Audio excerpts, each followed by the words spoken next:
Ma famille m'a laissée seule pour le dîner de Noël et ils ont utilisé mon argent pour partir en croisière. Quand ils sont revenus, j'avais vendu tous les biens de la famille. Ils n'avaient plus nulle part où aller. L'odeur de la dinde au marron et du pain d'épices remplissait ma cuisine. Je venais de poser le dernier marque-place peint à la main sur la table. J'ai 70 ans et j'aime encore ces petits détails. J'ai lissé la nappe brodée, celle que ma mère m'a laissée, et j'ai ajusté le centre de table. Parfait, j'ai murmuré. La table était mise pour 12. Mes 3 enfants avec leurs conjoints. Mes 5 petits-enfants et moi. Le dîner de la veille de Noël. Comme toujours. Depuis que François s'est parti il y a 25 ans, j'ai regardé l'horloge. 14h30. Il devait arriver à 16h. Juste assez de temps pour prendre une douche et mettre la robe verte que j'avais achetée pour l'occasion. C'est là que mon téléphone a sonné. Antoine, mon aîné. Mon cœur s'est réchauffé. Il appelait sûrement pour savoir s'il devait apporter du vin. « Allô, mon chéri ?» J'ai répondu, la voix pleine d'anticipation. « Salut, maman !» Quelque chose dans sa voix m'a fait m'arrêter. « Écoute, il y a un changement de programme. » Ma main s'est crispée sur le téléphone. « Un changement de programme. Qu'est-ce que tu veux dire ? » « On ne vient pas pour le dîner. » A-t-il dit les mots, se bousculant. « En fait, personne ne vient. On a décidé de faire quelque chose de différent cette année. » Je me suis assise sur une chaise de la cuisine. J'avais soudainement besoin de m'asseoir. « Différent, je ne comprends pas. » Antoine s'est raclé la gorge. « On est en croisière, tous. Moi et Patricia Pauline et David Mathieu et Jennifer. Tous les enfants aussi. Une croisière. » J'ai répété le mot. Il n'avait aucun sens. Mais c'est le réveillon. Je cuisine depuis hier matin. « Ouais, c'était un peu à la dernière minute, » a-t-il dit, avec une fausse désinvolture dans la voix. Pauline a trouvé une offre incroyable. 15 jours dans les Caraïbes. On ne pouvait pas refuser. Le téléphone me semblait lourd tout à coup. Pourquoi personne ne m'a rien dit? J'aurais pu venir moi aussi. Un silence. Bah, maman, tu sais bien que tu as le mal de mer. Et il n'y avait pas assez de cabines. C'était juste assez pour nos familles directes. Familles directes. Les mots m'ont piqué plus que je n'aurais cru. Vous êtes parti quand? J'ai demandé, luttant pour garder une voix stable. Ce matin, on est déjà en mer. J'entendais des rires derrière lui, le tintement des verres. Écoute, maman, je dois te laisser. Ils font le pot d'accueil sur le pont principal. Joyeux Noël, hein? On t'appelle en rentrant. La ligne a coupé. Avant même que je puisse répondre, je suis restée assise à la table de ma cuisine. Le téléphone serré dans la main, entourée par les odeurs d'un festin que personne ne mangerait. Lentement, je me suis levée. J'ai pris mon sac. J'ai sorti mes lunettes et ma carte bancaire, les doigts tremblants. J'ai ouvert l'application de ma banque. Et c'était là, un virement, effectué il y a 3 jours. 12 000 €, 12 000 €, prélevé sur mon livret A, description, Royal Caraïbes Croisière. Mes jambes m'ont lâché. Je suis retombée sur la chaise. Ils avaient utilisé mon argent, mes économies, sans me le demander. Pour payer des vacances, sans moi. Dehors, la neige commençait à tomber.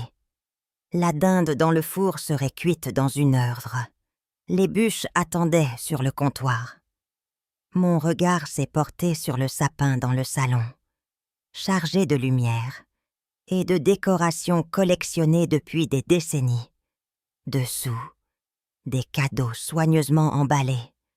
Un pour chaque enfant, chaque petit enfant, chaque conjoint. Je me suis levée les jambes faibles. Je suis retournée dans la salle à manger. 12 couverts, 12 chaises. 12 marque-places. J'ai pris celui d'Antoine, puis celui de Pauline, puis Mathieu.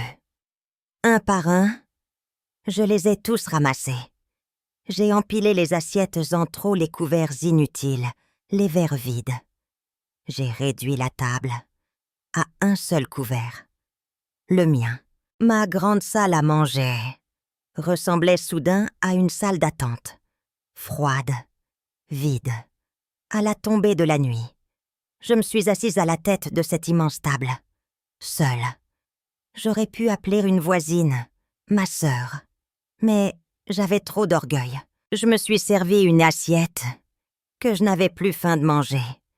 Et j'ai rempli un verre de ce vin cher que j'avais acheté pour l'occasion. J'ai levé mon verre aux chaises vides.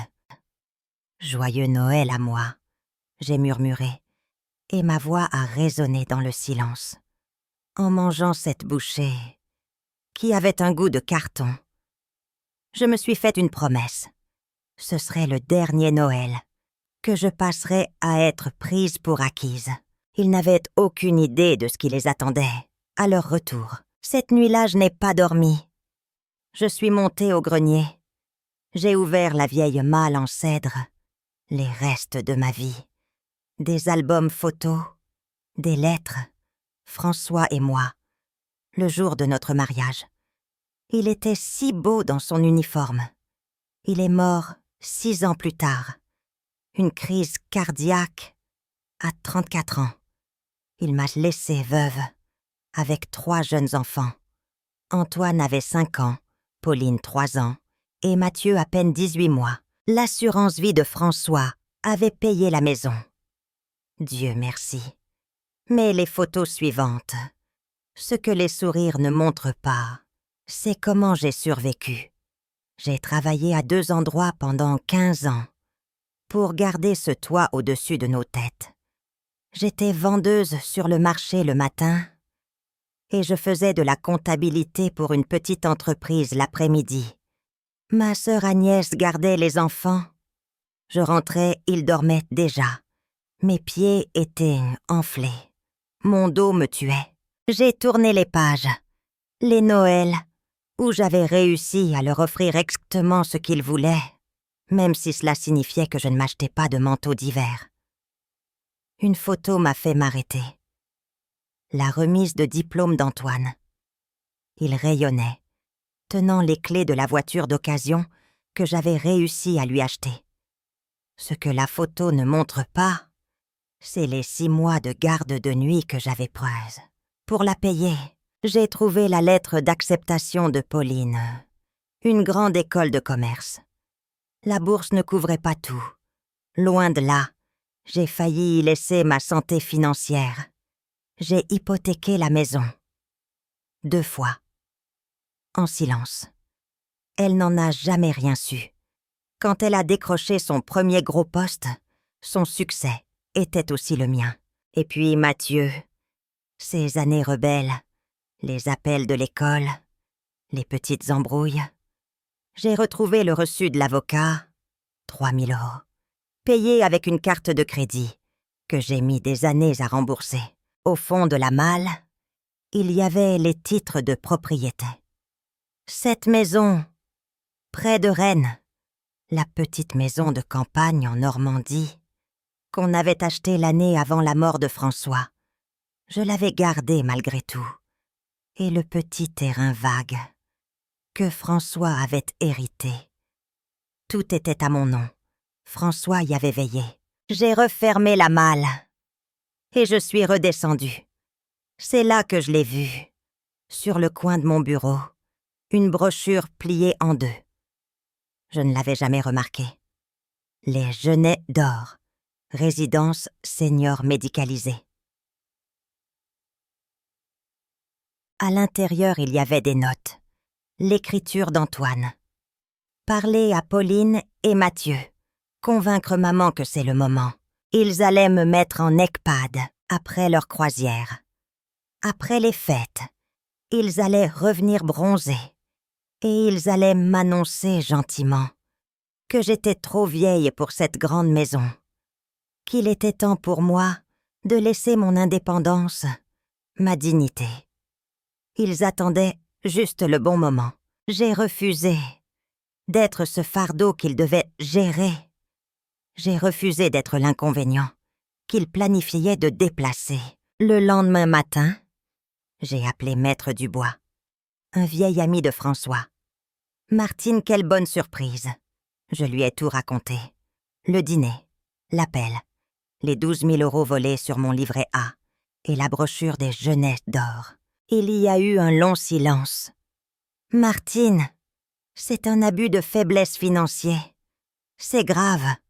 On peut porter plainte. Maman. Non, j'ai dit, ma voix soudainement dure. Pas encore. Je veux savoir, Maître Dubois. Les propriétés. La maison, le terrain, la Normandie. Tout est bien à mon nom seul. Absolument, a-t-il confirmé. Tout est à vous. Vous pouvez en faire ce que vous voulez. Bien, j'ai dit le dos droit. Je veux tout vendre. Tout, a-t-il répété surpris. Même la maison. Surtout la maison, j'ai dit. Et vite, avant qu'il ne rentre. Les 2 semaines suivantes ont été un tourbillon. Maître Dubois a été incroyable. Le marché était bon. La maison de campagne est partie en 3 jours. Un jeune couple qui voulait s'y mettre au vert. Le terrain, un promoteur l'a acheté. La maison principale, ma maison, celle de Rennes, a pris un peu plus d'1 semaine. Une famille avec 3 jeunes enfants. La mère avait les larmes aux yeux en visitant le jardin. On sent que c'est une maison pleine de souvenirs, m'a-t-elle dit. J'ai hoché la tête. Oui, ça l'a été. Pendant ce temps, j'ai trouvé mon nouvel appartement, la résidence de la sérénité. Un 2 pièces, au 2e étage, avec un balcon qui donne sur le parc et l'étang aux canards. J'ai engagé des déménageurs. J'ai gardé mes meubles, mon fauteuil préféré, les photos, le bureau de François, mes affaires de cuisine, tout le reste, tous leurs meubles, tous leurs souvenirs d'enfance, tous ces cartons qu'ils m'avaient laissés en attendant, mis dans un garde-meuble. J'ai payé les 3 premiers mois. Après, c'est leur problème. 2 jours avant leur retour. J'ai fermé la porte de ma maison pour la dernière fois. Je n'ai pas ressenti de chagrin. J'ai ressenti un soulagement. Ce chapitre était terminé. L'appel est arrivé à 9h07. J'étais sur mon nouveau balcon, avec mon café, regardant les canards. Le nom d'Antoine s'est affiché. J'ai laissé sonner 3 fois. « Allô ?» j'ai dit d'une voix neutre. « Maman, où es-tu? Qu'est-ce qui se passe ?» Il avait l'air paniqué. « Je suis chez moi », j'ai dit calmement. « Non, tu n'y es pas. On vient d'arriver devant la maison. Il y a une autre famille qui emménage. Ils disent qu'ils t'ont acheté la maison. Ils étaient allés directement à la maison, sans même m'appeler pour savoir si j'étais vivante. « Oui, j'ai vendu », j'ai dit. « La maison et la Normandie, et le terrain. » Silence. J'entendais des voix confuses derrière lui. « Maman !» La voix d'Antoine est revenue tendue, pleine d'une patience forcée. « Qu'est-ce que ça veut dire tu as vendu? Où tu vas vivre? Où sont nos affaires? » J'ai déménagé à La Sérénité. Vos affaires sont au garde-meuble. J'ai payé pour 3 mois. Je t'envoie dans l'adresse. « Mais c'est de la folie !» a-t-il crié. « Tu ne peux pas faire ça, sans nous en parler. » Comme vous m'avez parlé. Des 12 000 € pris sur mon compte pour votre croisière, j'ai répliqué du même ton calme. Ou comme vous m'avez parlé du projet de me mettre aux Jeunesses d'or. Un silence de mort. Total. Comment tu... Il a commencé avant de s'arrêter net. Maman, c'était juste... On regardait au cas où... Pour l'avenir? Mon avenir? Je l'ai coupé. Mon avenir est maintenant sécurisé, dans un endroit que j'ai choisi, payé avec l'argent des propriétés qui m'appartenaient. Mais c'était notre héritage, a hurlé Pauline qui avait dû arracher le téléphone. Tu n'avais pas le droit de vendre sans nous le dire. Ma main s'est serrée sur ma tasse de café. J'en avais parfaitement le droit, Pauline. L'héritage, ça implique que je sois morte. Et malgré vos apparences, je ne le suis pas. Ce n'est pas juste, a pleuré Mathieu que j'entendais à peine. Non, ce qui n'était pas juste, c'était de me voler et de me laisser seule. Mais où est-ce qu'on va aller maintenant? A exigé Pauline, la colère remplaçant le choc. On sort à peine du bateau. On est fatigué. Je suis sûre qu'il vous reste assez de mes 12 000 € pour prendre une chambre d'hôtel. J'ai dit sèchement. C'est ridicule, a repris Antoine furieux. Tu agis comme une enfant gâtée et méchante. Tu as perdu la tête. Non, Antoine, j'ai répondu. Au contraire, je l'ai retrouvé. Pendant des années, j'ai fait passer vos besoins avant les miens. J'ai entretenu une maison trop grande. J'ai gardé vos chambres d'enfants. J'ai plié ma vie autour de la vôtre. Et vous m'avez remercié, en m'excluant et en vous servant dans mes économies. C'est fini. Ma vie est à moi maintenant. Mon argent est à moi. Ma maison est à moi. Tu le regretteras, a craché Pauline, quand tu seras vieille et seule, et que tu auras besoin d'aide. Ces mots m'ont piqué, mais je n'ai pas cédé. J'étais vieille et seule ce Noël, Pauline. La différence, c'est que maintenant c'est moi qui choisis. Très bien, a dit Antoine sa voix dure. Si c'est comme ça que tu le veux. Très bien, mais ne viens pas pleurer quand tu réaliseras ton erreur. Je ne le ferai pas. J'ai promis. Et j'ai raccroché. 6 mois ont passé. Mon balcon est pachasse et plein de fleurs. J'ai repeint la cuisine en bleu lavande, une couleur que François détestait. J'ai des amis. Margaret du 4C, Arthur, un prof à la retraite qui aime les polars comme moi. Je fais de l'aquagym. Je lis pour les enfants à la bibliothèque. Je suis plus occupée, plus moi-même, que je ne l'ai été en 30 ans. La relation avec mes enfants reste fracturée. Emma, la fille d'Antoine, s'est venue me voir. C'est chouette ici, mamie. On voit les canards. Les petits-enfants viennent. Les parents attendent en bas dans la voiture. Ce soir, je les ai invités. Juste eux 3, sans les conjoints. Ils sont venus tendus. Nous nous sommes assis. Je veux vous dire quelque chose. J'ai commencé. Il y a 6 mois, j'ai pris une décision qui vous a choqué. Pendant 45 ans, je me suis définie comme votre mère. Je ne regrette aucun sacrifice. Mais vous avez fini par considérer ce sacrifice comme un dû. Maman, ce n'est pas vrai, a protesté Pauline. Vraiment, j'ai demandé. Le vol, l'EHPAD, le réveillon de Noël, ils ont tous baissé les yeux. Je ne dis pas ça pour vous faire du mal, j'ai continué. Je le dis parce qu'à 70 ans, j'ai appris que l'honnêteté vaut mieux que la gentillesse. J'ai appris qu'aimer ne veut pas dire se laisser traiter comme un paillasson. Je veux qu'on essaie de nouveau, mais pas comme avant, en tant qu'adulte, qui se respecte. Qu'est-ce que tu veux dire? A demandé Antoine. Je veux dire que j'ai ma vie. Je ne suis pas disponible à la demande. Je ne tolérerai plus d'être prise pour acquise.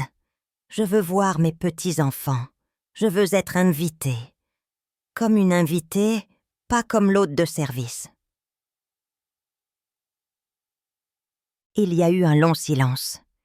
Et puis Antoine, sa voix était rauque. Je suis désolée, maman. Tu as raison. On t'a traité comme un dû. Ce qu'on a fait à Noël, c'était impardonnable. Ce n'était pas votre meilleur moment. J'ai reconnu avec un petit sourire. Mais ce n'est pas impardonnable. C'est juste inoubliable. Quand ils sont partis, Pauline m'a serré dans ses bras. « J'aime bien ton nouvel appartement, maman. Il te va bien. »« C'est normal, » j'ai répondu. « C'est la première fois que je choisis quelque chose. Juste pour moi. La maison est partie parte. L'héritage est parti. Mais moi, Martine, 70 ans, je suis toujours là, plus forte. Et enfin, libre. Et vous, qu'auriez-vous fait à ma place ?